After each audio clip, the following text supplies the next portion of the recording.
I do want to keep the Lakers talk rolling here with our Lakers reporter Dave McMenamin, though, so we're going to bring in Dave now. And Dave, you spoke to General Manager Rob Pelinka shortly after the deadline passed yesterday. What did he say about the Lakers' inaction and how that came to play in LeBron's camp?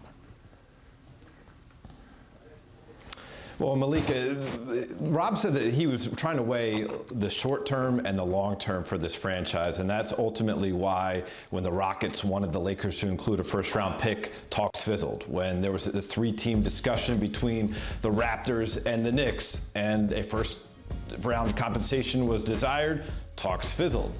But Rob Pelinka also said that ultimately there was alignment between him, LeBron James, and Anthony Davis to not make a move. Now, things get interesting here where I am told from a source familiar with LeBron and Anthony's thinking is that that is, quote, totally false, that there was no conversation between Rob Pelinka, LeBron, and Anthony Davis on Thursday. There was no go-ahead of an okay to have inaction at the deadline. And so where things stand right now, that tells me that it's not just problems what you're seeing on the court with the Lakers losing 6 out of 8, but there's problems off the court between an alignment, as Rob Pelinka termed it, and his leaders on this team. Okay, Dave, so then will the Lakers take advantage of the buyout market?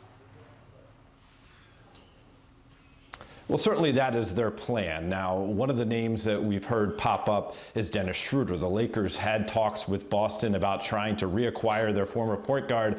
It didn't happen. He was traded to Houston. I checked in with a Rockets source today, and he told me as of right now, there is no plans to buy out Dennis Schroeder. So you can't expect that to be the panacea that they add to this group. A couple of names I think you could look at. Certainly Eric Bledsoe, who was traded from the Clippers to the Portland Trailblazers. We'll see if the Blazers have Bledsoe a part of their long-term plans. Bledsoe, a long-time clutch sports client and has familiarity with both LeBron and AD, and that's a leg up.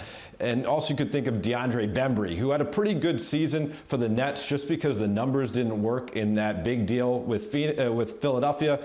You know, Bembry is on the market right now. He could be the type of guy. They want 3-and-D type guys. DeAndre Bembry, not to mention Eric Bledsoe. Bledsoe's nickname when he came into the league was Baby Braun. So I guess we'll see. Dave McMenamin, thank you so much. Thanks for watching ESPN on YouTube. For live streaming sports and premium content, subscribe to ESPN Plus.